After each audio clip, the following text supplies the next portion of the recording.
কিন্তু অভ্যুত্থানের 5 মাস আকাঙ্ক্ষা ও সংখ্যা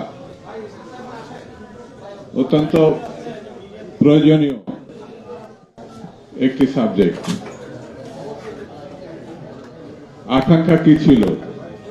জুলাই এবং আগস্ট বিপ্লবের আমরা সবাই জানি মানুষ ভোট দিতে পারবে তার পছন্দের প্রার্থীকে। ভাত এবং উদর পূর্তির জন্য তার এত ভাবতে হবে না।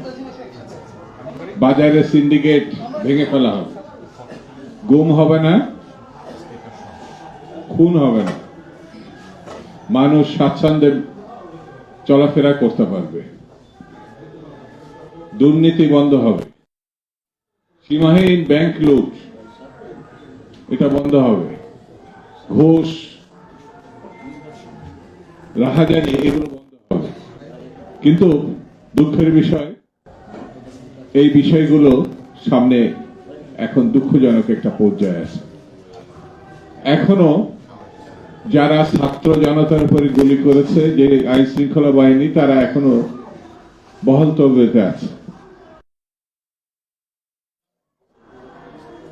14 সালের নির্বাচন করেছেন, 18 সালের নির্বাচন করেছেন ভোটারবিহীন।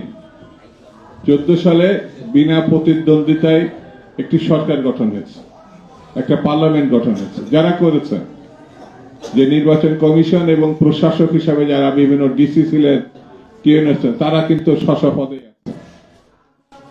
যারা 18 সালের ভয়ঙ্কর যে মধ্যরাতের নির্বাচন, যেটা দেশে এবং বিদেশে নিন্দিত হয়েছে, তারাও কিন্তু স্ব পদে আছে।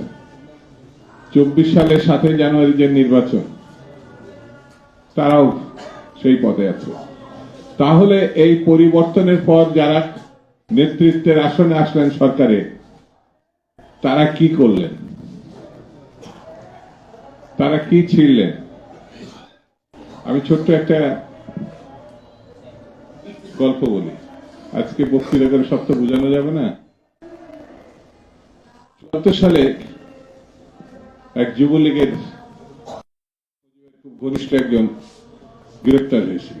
তাকে থানায়, মতিঝিল থানায় ঢুকাইছিল এক ওসি।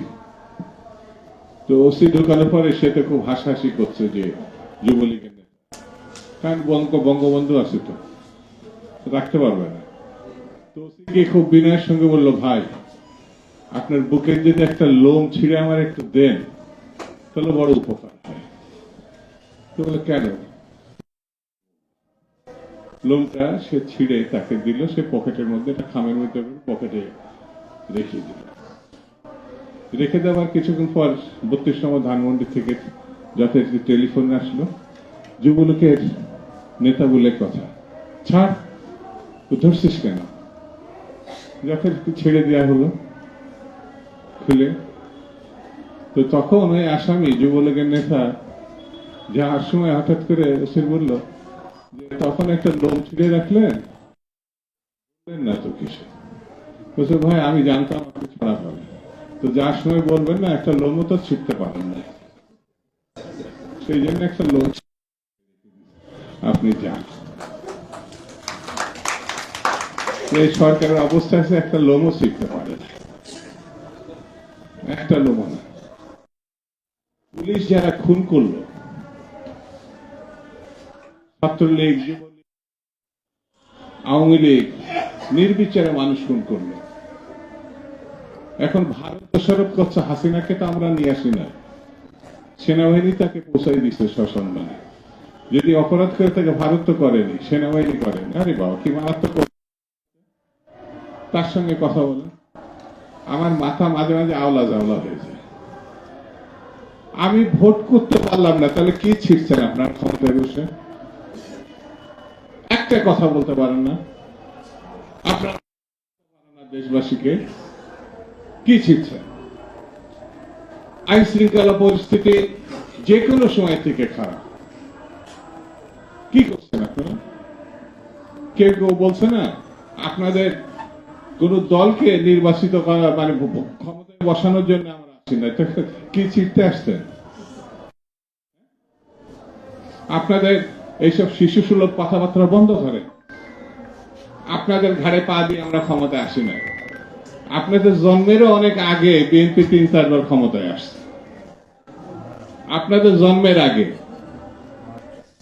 আপনারা যখন শিশু 15 বছর বয়স, তখন আন্দোলন শুরু করেছিলাম আমরা, ছাত্র আন্দোলন। আগে কথা বাদ দেন, আপনাদের বয়স 25 না? 25 আর 15 আর 10 25 শিশু যখন ছিলেন আমার আন্দোলন শুরু করেছিলাম, গণতান্ত্রিক আন্দোলন। এই সময় 15 বছরের পরে এসে 1 মাসে কি লাফালাফি করলে? সবাই তো নাম বাদ দিয়ে আপনাদের ছায়াতলে গিয়েছিল। বৈষম্য বিরোধী ছাত্র আন্দোলন গিয়েছিল না? ছাত্র দলও নাম নেয় না, ছাত্র ইউনিয়ন নাম নেয় না। শিবির নাকি তো বলে আমরা ছাত্রলীগের মধ্যে ছিলাম, বলে না ছাত্রলীগের মধ্যে ছিল। তার মানে ছাত্রলীগ যাকে পিটাইছে সেই তো শিবির পিটাইছে, শিবিরই পিটাইছে না? কি যে বলে, একটু বুদ্ধি জ্ঞান করেও কথা বলে না। আবার আরেকজন আছে, সে ছাত্রলীগ থেকে আসে। এখন তো ভাই সেখানে আপনি ফিরতে পারবেন না, কারণ সেটা তো নিষিদ্ধ সংগঠন। সে আবার বড় বড় কথা বলছে। ইলেকশন দেন,